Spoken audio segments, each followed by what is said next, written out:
नमस्कार। आज हम बात करने वाले हैं पद परिचय के विषय में। पद परिचय, जैसा कि हम अपना परिचय देते हैं, ठीक उसी प्रकार एक वाक्य में जितने शब्द होते हैं उनका भी अपना परिचय हुआ करता है। व्याकरणात्मक दृष्टि से उनका परिचय जानना पद परिचय कहलाता है।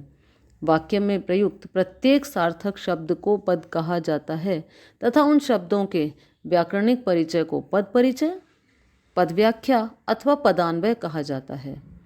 व्याकरणिक परिचय से तात्पर्य है वाक्य में उस पद की स्थिति बताना, लिंग, वचन, कारक अथवा अन्य पदों के साथ उसका संबंध निर्धारित करना। पद परिचय देते समय पदों के 5 प्रकारों का ज्ञान होना आवश्यक है। पहला संज्ञा, दूसरा सर्वनाम, तीसरा विशेषण, चौथा क्रिया तथा अन्य अव्यय कहलाते हैं। प्रमुख पद तथा उनका परिचय देते समय किन बातों का ध्यान रख सकते हैं, इसका संक्षिप्त ज्ञान। सबसे पहले संज्ञा के विषय में। संज्ञा का पद परिचय देते समय संज्ञा के भेद यथा व्यक्तिवाचक, जातिवाचक, भाववाचक, संबंधित लिंग, वचन, कारक, क्रिया का कर्ता तथा क्रिया का कर्म क्या है, ये ज्ञान दिया जाए। सर्वनाम, सर्वनाम के भेद जैसे पुरुषवाचक सर्वनाम, उत्तम पुरुष, मध्यम पुरुष, अन्य पुरुष। निश्चयवाचक, अनिश्चयवाचक, प्रश्नवाचक, संबंधवाचक तथा निजवाचक। इसके बाद सर्वनाम का लिंग, वचन, कारक, क्रिया का कर्ता अथवा क्रिया का कर्म बताया जाए। अब बात विशेषण की। विशेषण के भेद जैसे गुणवाचक, संख्यावाचक, सार्वनामिक, परिमाणवाचक प्रमुख माने गए हैं। विशेषण की अवस्था बताई जाए, मूल अवस्था है, उत्तरावस्था है या उत्तम अवस्था। इसके बाद विशेषण किस लिंग में, किस वचन में तथा किसका विशेष बताया गया है। क्रिया, क्रिया के भेद लिंग, वचन, पुरुष, धातु, काल, वाच्य, क्रिया का कर्ता कौन है, क्रिया का कर्म कौन है, इसका ज्ञान दिया जाए। अब प्रमुख अव्यय। पहला अव्यय क्रिया विशेषण। क्रिया विशेषण के भेद रीतिवाचक, कालवाचक, स्थानवाचक तथा परिमाणवाचक। अब कौन सी क्रिया से इसका संबंध बताया है, ये बताया जाए। इसके बाद संबंध बोधक। संबंध बोधक के भेद किस संज्ञा या सर्वनाम से संबंध बताया गया है, ये। समुच्चय बोधक में समुच्चय बोधक के भेद यथा समानाधिकरण या व्यधिकरण। विस्मयादि बोधक अव्यय में भाव कौन सा है, हर्ष, क्रोध, घृणा, हिंसा, उत्साह, ग्लानि, विषाद अथवा आश्चर्य। अंत में कुछ निपात भी पूछ लिए जाते हैं। निपात अर्थात किसी शब्द विशेष पर जोर देने के लिए काम आने वाले शब्द, जिन्हें अवधारक भी कहा जाता है। पद परिचय को कैसे पहचाना जाए। सबसे पहले संज्ञा, सर्वनाम, विशेषण, क्रिया, क्रिया विशेषण, संबंध बोधक, समुच्चय बोधक, विस्मयादि बोधक तथा अवधारक या निपात आदि के बारे में सामान्य ज्ञान होना अति आवश्यक है। सबसे पहले संज्ञा शब्द का पद परिचय दिया जाए। अगर शब्द किसी व्यक्ति, वस्तु, प्राणी, पक्षी, भाव या जाति के बारे में बताता है तो वह शब्द संज्ञा है।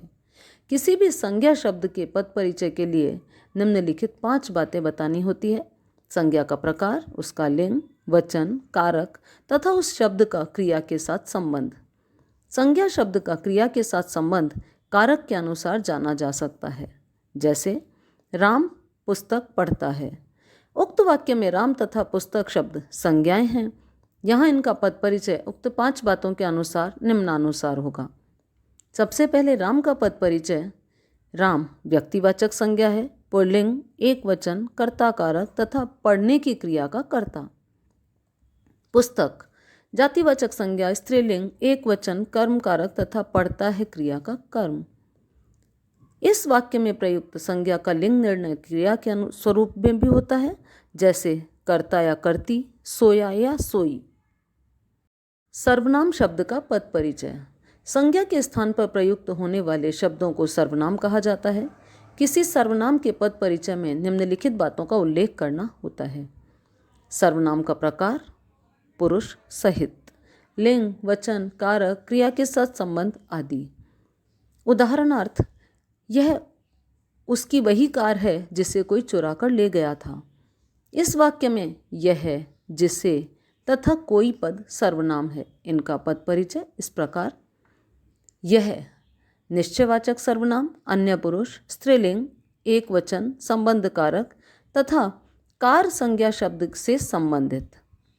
जिसे संबंधवाचक सर्वनाम, स्त्रीलिंग, एक वचन, कर्म कारक, चुरा कर ले गया, क्रिया का कर्म। अंत में कोई अनिश्चयवाचक सर्वनाम, अन्य पुरुष, पुल्लिंग, एक वचन, कर्ता कारक तथा चुरा कर ले गया, क्रिया का कर्ता। विशेषण शब्द का पद परिचय: अगर शब्द किसी वस्तु, स्थान, पशु, पक्षी आदि की विशेषता बताता है, अर्थात वह कैसा है, लंबा है, सुंदर है, डरावना है आदि, तो वह शब्द विशेषण है। किसी विशेषण शब्द के पद परिचय के लिए निम्नलिखित बातों का उल्लेख करना होता है: विशेषण का प्रकार, अवस्था, लिंग, वचन, विशेष्य व उसके साथ संबंध। उदाहरण के लिए, वीर राम ने सब राक्षसों का वध कर दिया। इस वाक्य में वीर तथा सब विशेषण हैं। इनका पद परिचय इसके अनुसार होगा: पहले वीर, गुणवाचक विशेषण, मूल अवस्था, पुल्लिंग, एक वचन तथा राम विशेष्य के गुण का बोध कराने वाला। सब, संख्यावाचक विशेषण, मूल अवस्था, पुल्लिंग, बहुवचन, राक्षसों, इस विशेष्य की संख्या का बोध कराने वाला। विशेषण का पद परिचय देते समय एक और बिंदु है जिसका ज्ञान होना चाहिए, वो है प्रविशेषण, अर्थात विशेषण की विशेषता बताने वाले शब्दों को प्रविशेषण कहते हैं।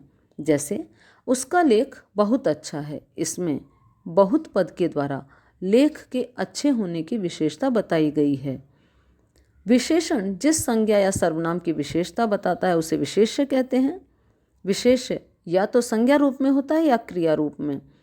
जब वह संज्ञा रूप में होता है तो उसे संज्ञा विशेषण कहते हैं, और जब ये क्रिया रूप में होता है तो इसे क्रिया विशेषण कहा जाता है। क्रिया शब्द का पद परिचय: जिस शब्द से किसी कार्य का होना या करना समझा जाए उसे क्रिया कहते हैं। किसी क्रिया के पद परिचय में निम्नलिखित बातों का उल्लेख किया जाता है: क्रिया का प्रकार, लिंग, वचन, वाच्य, काल तथा वाक्य में प्रयुक्त अन्य शब्दों के साथ संबंध। उदाहरण, राम ने रावण को मारा। मारा, यहाँ मारा क्रिया है, सकर्मक, पुल्लिंग, एक वचन, कर्तृवाच्य तथा भूतकाल। मारा क्रिया का कर्ता राम तथा कर्म रावण है।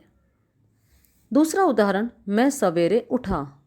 इसमें उठा क्रिया है, अकर्मक, पुल्लिंग, एक वचन, कर्तृवाच्य, भूतकाल।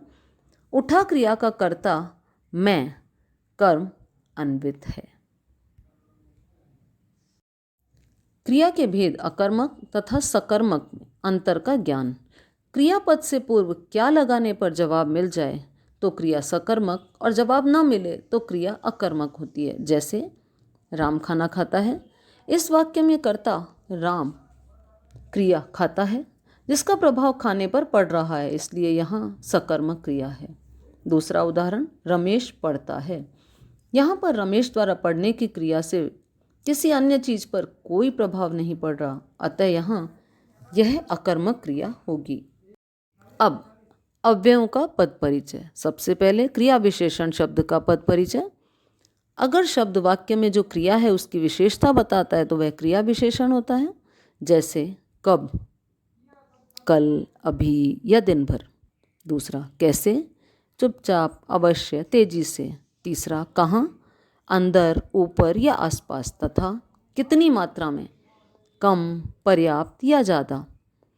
किसी क्रिया के पद परिचय में निम्नलिखित बातों का उल्लेख किया जाता है: पहला, क्रिया विशेषण के भेद, जैसे रीतिवाचक, स्थानवाचक, कालवाचक तथा परिमाणवाचक।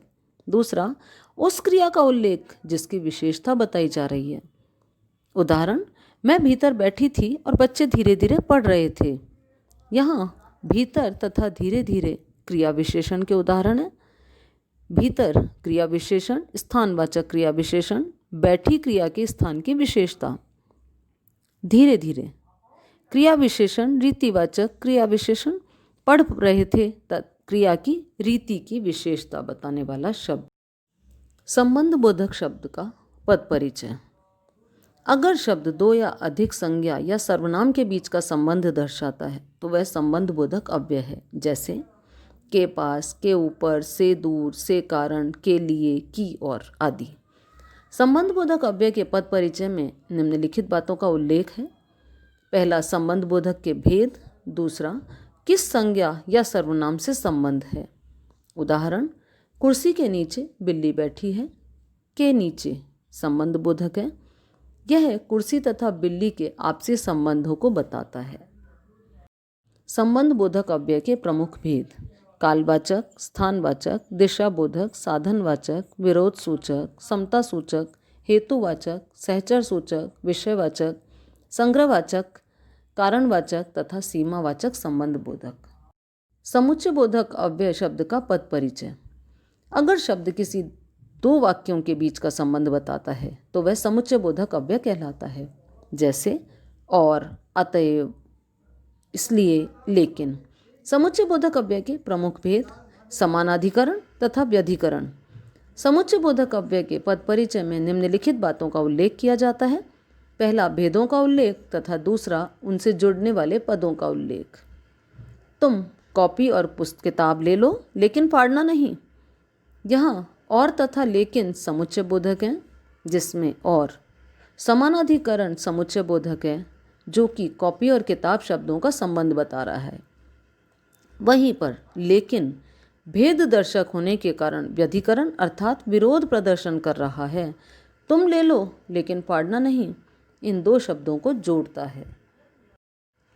विस्मयादि बोधक अव्यय शब्द का पद परिचय। अगर शब्द किसी विस्मय, हर्ष, घृणा, दुख, पीड़ा आदि भाव को व्यक्त करता है तो वह विस्मयादि बोधक अव्यय है। इसे पहचानना आसान होता है क्योंकि इसके बाद विस्मयादि बोधक चिन्ह का प्रयोग किया जाता है, जैसे अरे, वाह, अच्छा आदि। विस्मयादि बोधक के भेद। शोक सूचक, तिरस्कार, स्वीकृति, विस्मय, संबोधन, हर्ष, भय, आशीर्वाद, अनुमोदन, विदा या विवशता से संबंधित। विस्मयादि बोधक अव्यय के पद परिचय में निम्नलिखित बातें होती हैं। भेद तथा भावों का उल्लेख। उदाहरण के लिए, वाह, कितना सुंदर बगीचा है। ठीक, मैं रोज आऊँगा। यहाँ वाह विस्मयादि बोधक हर्ष या उल्लास को बता रहा है। वहीं पर ठीक विस्मयादि बोधक अव्यय स्वीकार सूचक स्पष्ट होता है। अंत में बहुत कम पूछे जाने वाले लेकिन एक आवश्यक तत्व की जानकारी। निपात शब्द का पद परिचय। अगर शब्द किसी बात पर ज़्यादा भार दर्शाता है या स्पष्ट करता है तो वह निपात हैं, जैसे भी, तो, तक, केवल, ही। हिंदी भाषा के कई शब्द ऐसे हैं जिनका प्रयोग अनेक शब्द भेद यथा संज्ञा, सर्वनाम, विशेषण आदि के रूप में भी किया जाता है। यहाँ कुछ उदाहरण द्रष्टव्य है, इन्हें देखें तथा पूछे गए प्रश्नों के अभ्यास का प्रयास करें। धन्यवाद।